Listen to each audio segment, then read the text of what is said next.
Welcome to Sheet Metal Tech Tips. The focus of today's video is offsets. Essentially, an offset is a double bend on a piece of sheet metal that adds a second tier to your part.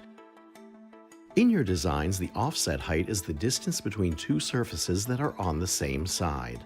For example, this offset height is 0.187 inches, that's 3/16 of an inch, but there are 5 other standard tooling sizes available for your design needs.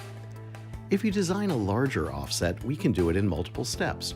The key design tip here is to remember that your offset height must be more than 4 times the material thickness.